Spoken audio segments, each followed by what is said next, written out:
We are here with an incredibly brilliant gentleman today named Brian McCollum, and he's the director of sales for Polyrix. What I love about Brian is that he is one of those guys who has this engineering mindset. He is an engineer, but he can interpret engineering into a language that's understood by anyone.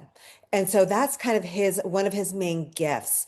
He helps companies stop wasting money on old ways of working by showing them exactly how new technology, like automatic scanners, in his case, known as 3D metrology. I'm going to have him tell you what that is because I had to look it up.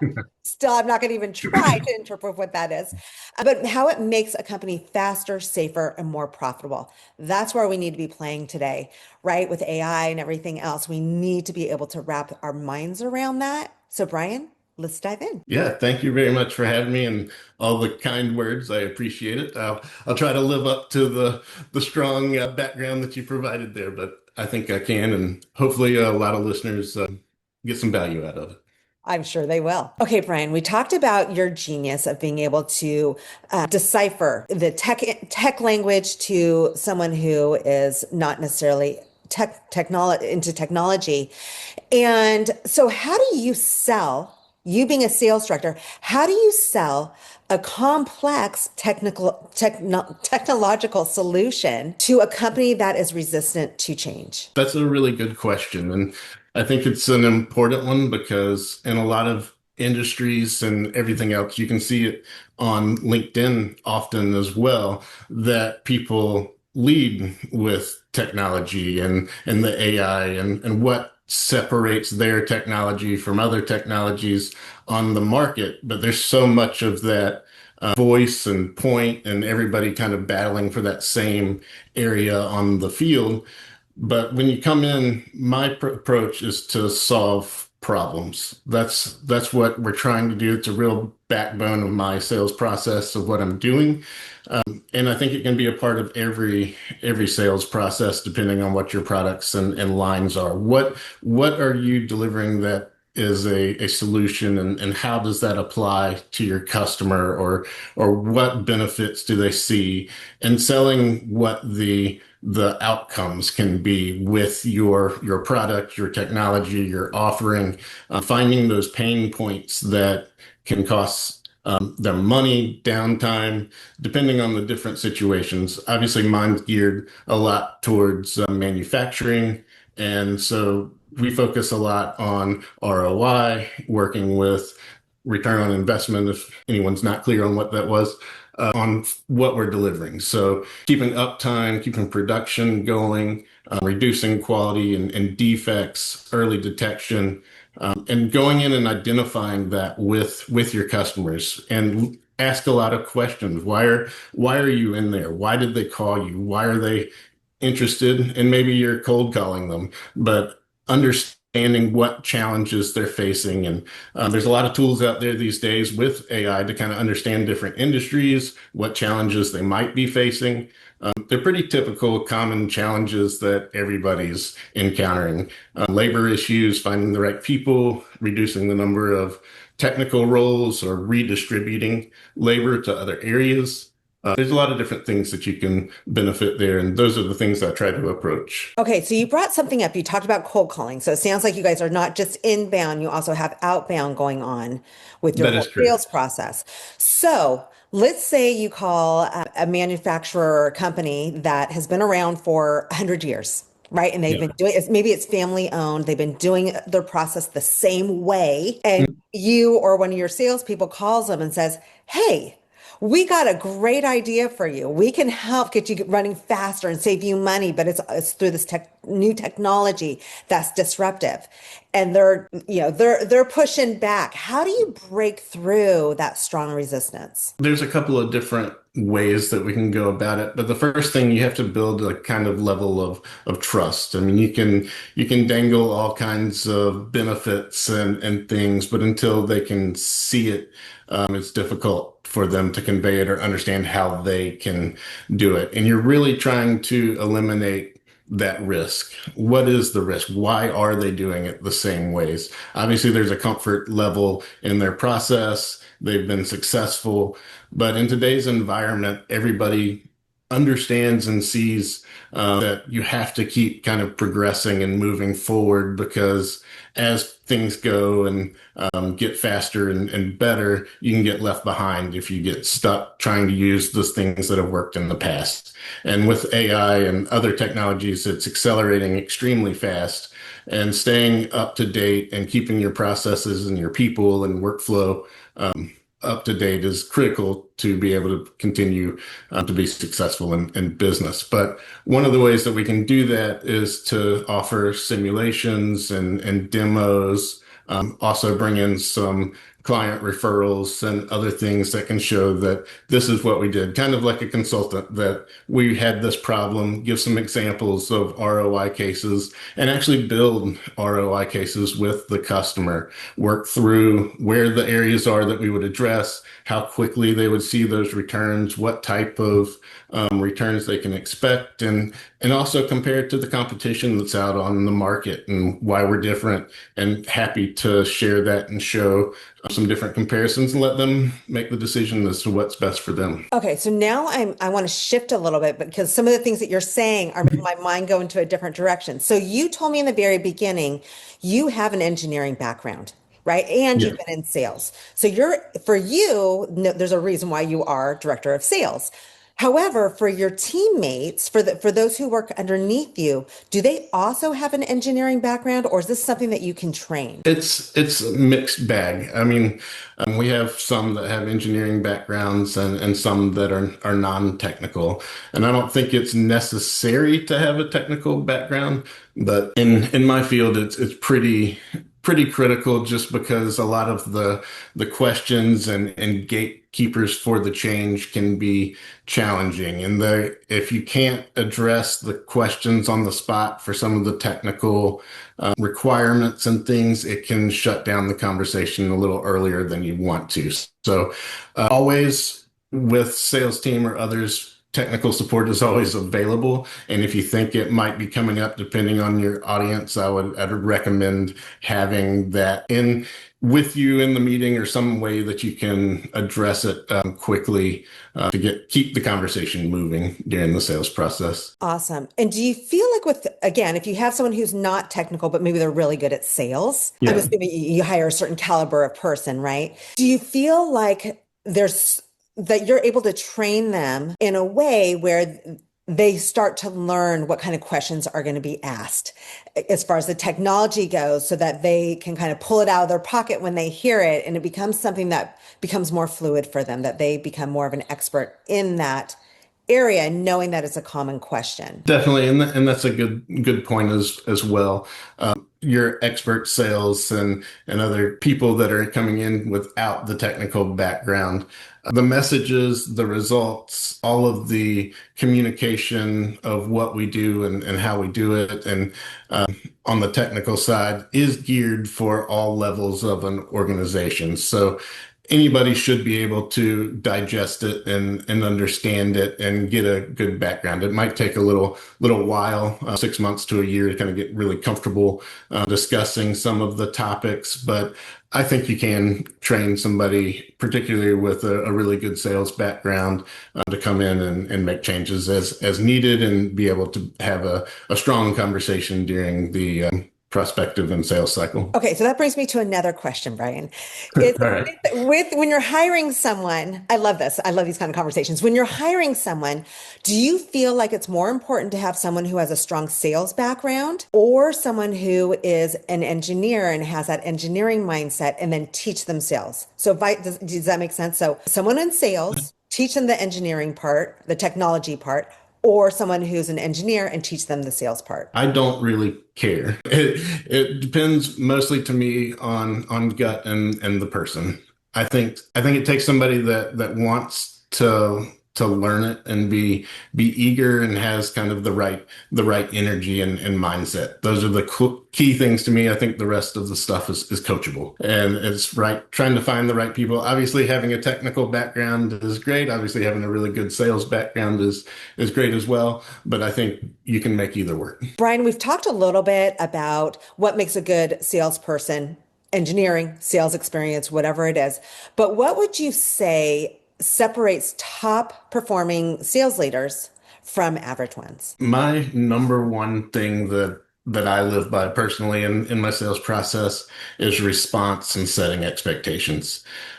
I know in today's world, there's so many automated responses, or you send emails, or you leave a voicemail, or you send a web inquiry, and it just kind of sits there. And I try to be extremely responsive, and I think that's critical these days to be responsive. You're judged early on in the sales process, and I think that shows that you're committed, you'll be there, even when you don't even know why they're asking for you. And then the other thing is setting expectations. So yes, I respond fast, but that doesn't necessarily mean that I stop what I'm doing and go into the answer or whatever is being asked of me. I let them know when I'll get back to them, or I'm not the right person, or give them direction that needs to help. And I think that's an important part as a sales. You're kind of a guide and a face of your organization, can help kind of translate what people ask for. So that's kind of my real core background is our goal for sales is to be responsive and dependable. When people ask for it. And I think that sets the stage for a lot of the rest of it, because in my particular case, our sales cycles are very long. And so you have to be consistent throughout a long period of time to set this expectation and be repeatable and reliable, because they're going to there's going to be a lot of downtime in our sales cycle where you're just waiting on responses, waiting on them to do evaluations or setups. And you can touch base, but it's not really, you can't pressure or move the timeline so much in these cases. There's big budgets and long lead times and long approval cycles that have to be done. And there's no really changing that. It's learning to navigate it, support it, and understanding your customer's situation. And that's kind of where my background in supply chain and purchasing and comes really in handy, because I've sat on the other side of the organization purchasing large capital equipment and going through the whole cycle. So I've understood all sides of kind of the business aspect of it. And I think that's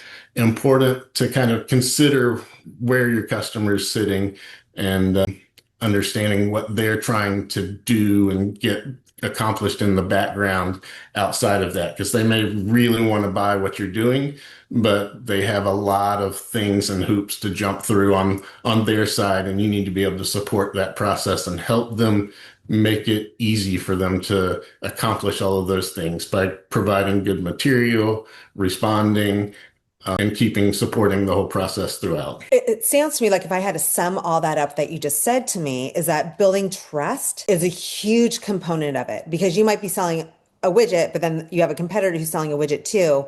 But if they know that every time they reach out to Brian, he's going to respond to them. He might not know the answer, but he's going to at least respond to them. And they know that you have their back and that you're going to be taking care of them to get them the answer that they need.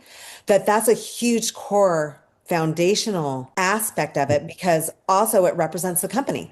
Once they hand over this giant, I'm assuming it's a fairly large check that they need to hand over, that they will have that support ongoing. And that's really the foundation that you're setting up for them, is by when you respond to them right away, that they know, okay, Brian's going to take care of us. Definitely. And that's a perfect kind of summation, is the trust aspect. And it's one of the most difficult things to build. Everybody's a little barrier and doesn't have a lot of trust these days. There's a lot of dynamics going on, but it's still possible, and people are still human and want and I think value trust and kind of give you the benefit of the doubt. And it's up to us and everyone to withhold that and kind of build upon it. You know what's interesting, Brian, is I study sales. I'm kind of a researcher at heart, and so I was studying Brian Tracy. He's kind of the godfather of the old school sales. I don't know if you know who Brian Tracy is or not, but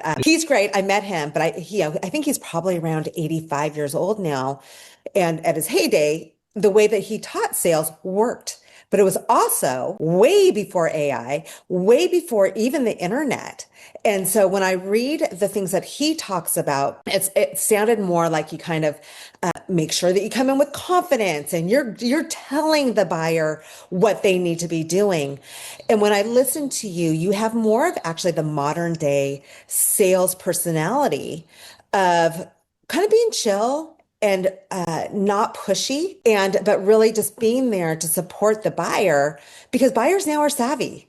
They have Yeah. all this access, and so it's not the same as it was even 5 years ago. It's changed quite a bit. And so when I'm listening to you, and I talk to a lot of salespeople, you just have that dynamic inherently. I don't think it's something that you make up or that you even practice. I think it's just who you are that makes a really good salesperson in today's day and age where trust is kind of the main thing and they want to know that they can rely on you. Yeah, I've had a lot of really good kind of tutors and mentors over the years that I've worked with, and I think also being on the supply chain side as well, and getting my certification there, and seeing a lot of sales pitches. I mean, basically sit in my office as a supply chain manager and listen to a bunch of sales pitches all day long, and yeah, I learned kind of what I liked, how I worked, and I worked the same way as a supply chain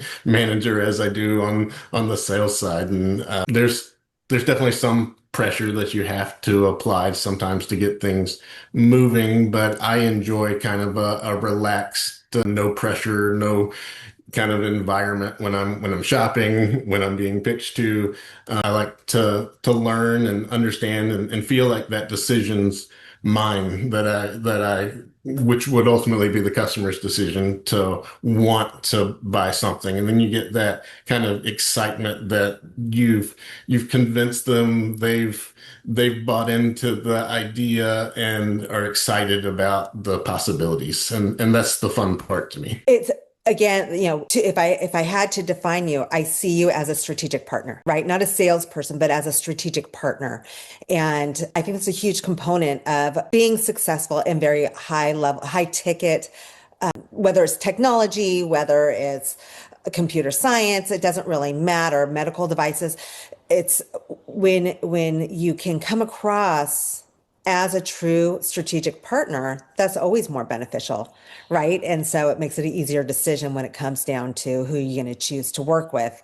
I'd much rather have a great product mixed with a strategic partner who's going to be there as a guide through this for a long relationship. So that's the way you come across to me. Well, thank you. And yeah, definitely. I try to stay in touch with everywhere I've worked and all the employees and bosses and everything else that I've worked with in the past, and try to keep my network large and open, because it's always interesting in learning from different avenues and different perspectives of people. And even if it's not an opportunity to sell, there's always an opportunity to learn, and it might be something that rewards you down the road. 100%. I completely agree. How do you bring something in that's disruptive and make it feel like something that they absolutely need to be doing? Yeah, certainly. That's a really good question. And first thing to kind of hit off on is 3D metrology. So my company, Polyrix, we do white light scanning. So we create digital point clouds of parts that we're scanning that can be in production or in a metrology lab kind of type environment. And basically, producing all of the dimensional requirements, some of the visual checks for any type of defects, presence of different types of components, and giving that feedback in the lab or in the production environment in real time. And the real time aspect is where the industry and where production in general is going. And that's because the traditionally quality and production have kind of been adversaries for most places because quality's always looked at something that's stopping production, identifying problems, and production's throwing their hands up with frustration. Quality stopped our line again, and we're having to change something. And it takes a lot of time because they have to take parts to a metrology lab, measure them, get them back, make a process adjustment, rerun parts, redo this multiple times, if in many cases to get the parts and get things produced correctly. But with bringing kind of the 3D digital twin, so it's basically a digital part that you can use for assembly and different types of things in the CAD environment and in your production environment. But what it does is it allows you to send signals upstream and downstream during your production and identify issues very early in your production and also make real-time process adjustments. So it's not really a quality go, no go, which is basically a pass fail criteria on a part. And it's giving you live process feedback and you're able to in real time adjust your process while you're seeing it. So the goal is to only produce good parts, adjust your process before you produce a bad part and stop the line. And there's a huge value in that in itself because you're kind of ending that quality in production. You're working as a team now and getting that information to make adjustments before you make bad parts and not stop the line. So I think that's real important in what we're doing for the metrology inline. So, okay, let me just tell you, last night when I was doing research into your company and into you, I'd never heard of 3D metrology. And so I did a little research and basically you are saving them a lot of time and money, I'm guessing, because it kind of makes it perfect, right? So you talked about the twin. So I Yeah. think of like, I did some research, but doesn't mean I know everything about what you do. But when I think of like a knee replacement, right? Like a knee replacement product, it needs to be precise. It needs to be perfect. And if it's not, you have to do it all over again. And that takes time, it takes money, and it causes a lot of headaches, I'm guessing. As far as, and then also everything else that's involved with it can be extremely expensive if it's not done absolutely precisely in the beginning. Am I understanding that correctly? Exactly. So you're trying to ensure that you're making good stuff throughout the entire process and you're not continuing to work on a part that's already bad, but you just don't know it yet. So you're stopping things before you're producing bad parts, but you're also capturing it before you continue to work on a bad part. Because there's a lot of times that if you aren't detecting it early enough or you're sending it to the next department, you might not actually detect that bad part until it's being assembled into something else. And there's just a long chain reaction that occurs when you introduce bad parts and nobody likes it. And our customers certainly don't like it, and their customers don't like it either because they'll be in the plants and causing disruptions. So, any ways to avoid that, people are normally pretty open to. So here's this is definitely not at the same level as what you're talking about, but my son just got married and his wife's mom has been a forensic CPA for forever and she's very high level, extremely successful, but she still does her CPA work with an actual physical book and a pen. Oh, And wow. so and so when you talk to her about technology, she was bringing this up to me. When you talk to her about the technology that's out there now for CPAs that can save her a mind-blowing amount of time. It bends her mind so much and causes her such a headache that she absolutely refuses to do it.